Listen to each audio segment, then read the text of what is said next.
हम दिखा देंगे जो दूसरे के लोग गाते हैं।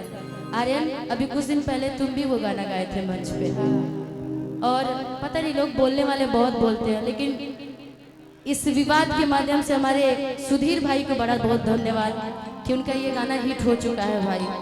वो गाना कैसे आर्यन भी बता देगा हमारा भैया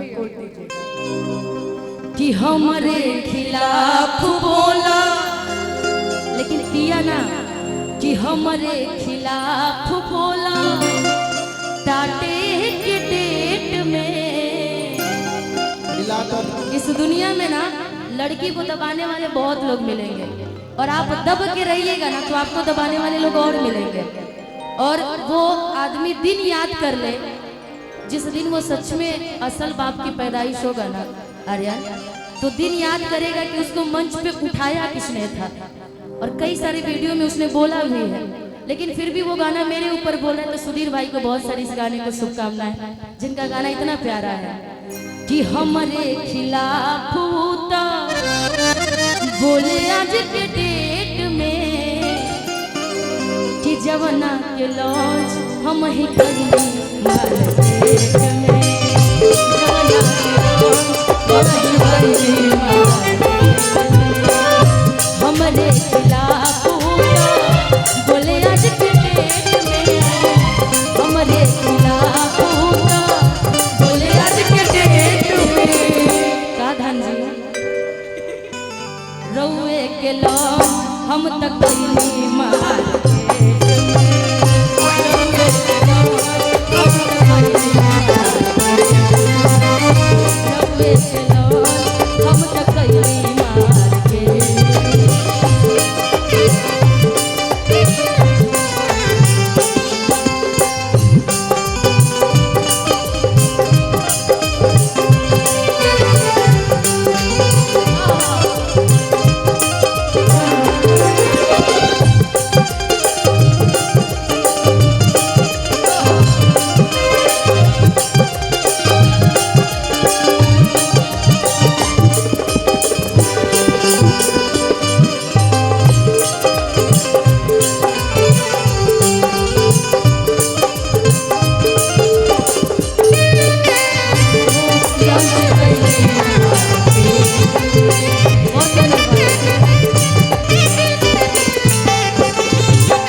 आवेला।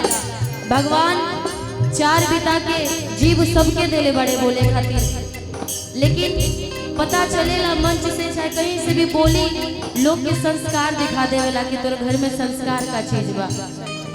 और जे भी हमरा के कहता कि राख लगा के जीव खींचे की आदत कौन सा, ई जनता भी देखता कि चार बिता का जीव 10 बिता के जीव केकर भइल बा। जे हर मंच पे 2 बोतल 4 बोतल दवाई ले करके जगावत हमने सब तो भाई खाना पीना खाए वाला आदमी, दही मिल जा दही घोर के शरबत पिए वाला आदमी, तमाशा कल जाता आज के खातिर।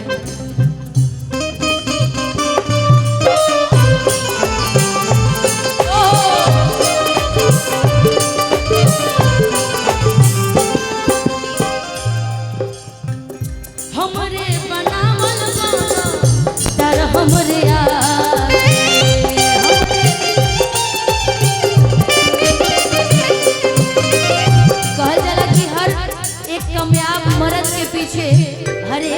कामयाब मर्द के पीछे एगो मेहरारू के हाथ होखेला, एक लड़की के हाथ होखेला। ये धरती पे भगवान जब लड़का लड़की के भेजले बारे तो कोई एक के बिना आगे नहीं के बढ़ सकत। जैसे कि धरती पे 19-20 सब में होला, इन दोनों के मिला के चले के पड़ेगा। ये से कहा हमारे बनावल वाला तारा हमरे आगे,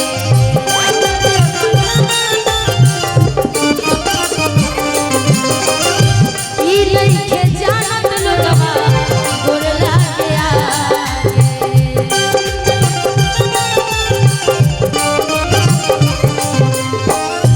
ई लइके जानत लोग देखते गोरला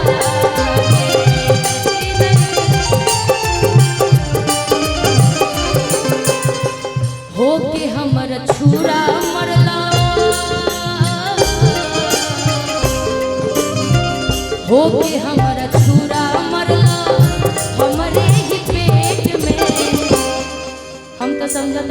हमारा अच्छा दोस्त बा। आज तक हम जब भी हमरा के कोई तू कहेला नो हम ओकरा के रउए रउए कहत रहनी। लेकिन कहल जाला कि जब राउर इज्जत से कोई खिलवाड़ करे नो तो सम्मान से खिलवाड़ ना करे के चाहिए। जब सर से पानी ज्यादा हो जाए तो अपना सम्मान खातिर ये दुनिया में लड़े के पड़ेला ना तो ये दुनिया रुआ के जिए ना दे। ऐसे कि हमने सा पापा के बेटी पढ़ी ना शेरनी है सब। जब घर से निकलल बनी पूरा समाज के लेके चले के पड़ेला कि दोस्त हो के छुड़ा मरला हमारे ही पेट में। दोस्त हो के छुड़ा मरला हमारे ही पेट में।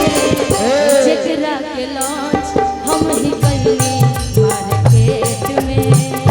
जेकरे के लॉन्च हम ही कइनी। निशा जी यही से हम कहनी कि छपरा के गौरव भिखारी ठाकुर महेंद्र मिश्र और खाटी माटी गवैया भोजपुरी में जब केहू के शेरनी कहल जाला तो निशा उपाध्याय जी एगो जोरदार सा ताली बजाता। हर मंच पर हम गर्जे नहीं और ये बात गर्व से कहनी कि सारन के शेरनी के नाम आवेला तो में निशा उपाध्याय जी के नाम आवेला। एगो जोरदार सा ताली बजा दी अपना बेटी खातिर। आई जिक्रे के लॉन्च हम तक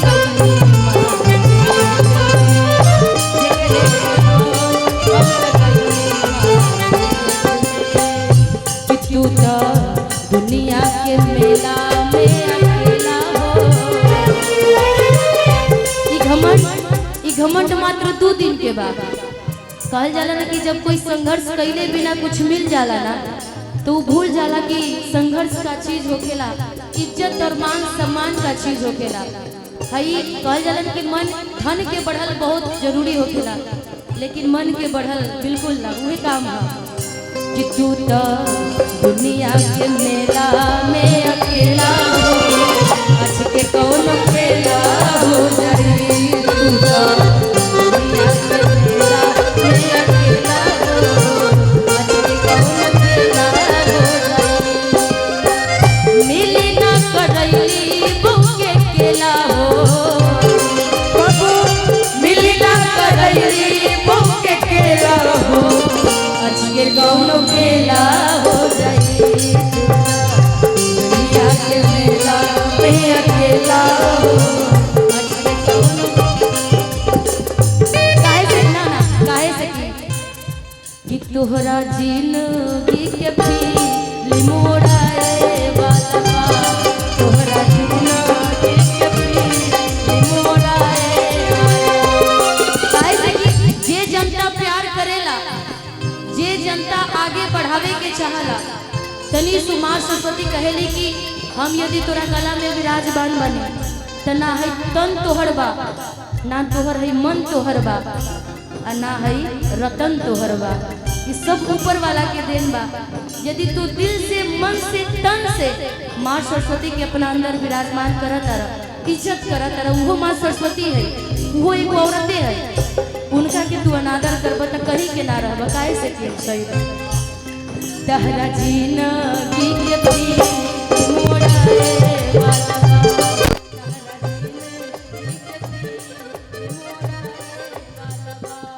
कुछ हो गइल कुछ जाता कुछ जाए वाला बा।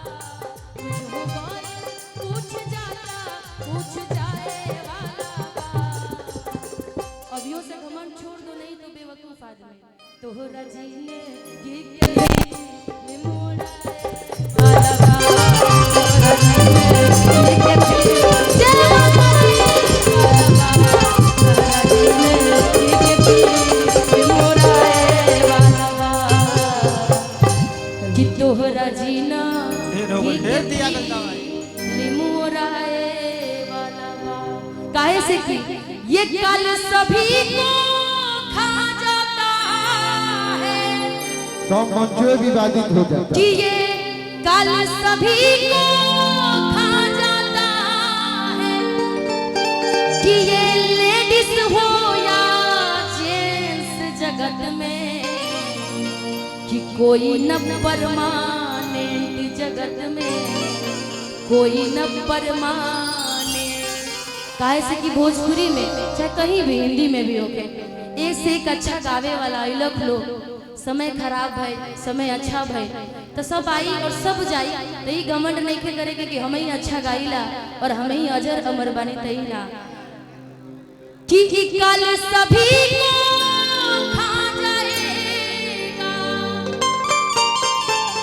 कि ये कल सभी को खा जाएगा, कि ये लेडीज हो या जेंट्स जगत में, कि अरे कोई न परमानेंट जगत में, कोई न परमानेंट। बहुत बहुत शुक्रिया, बहुत बहुत धन्यवाद। जनता हमारा भगवान था, है और हमेशा रहेगा। जनता से बढ़ के कोई दुनिया में मेरे लिए नहीं है। बहुत बहुत शुक्रिया।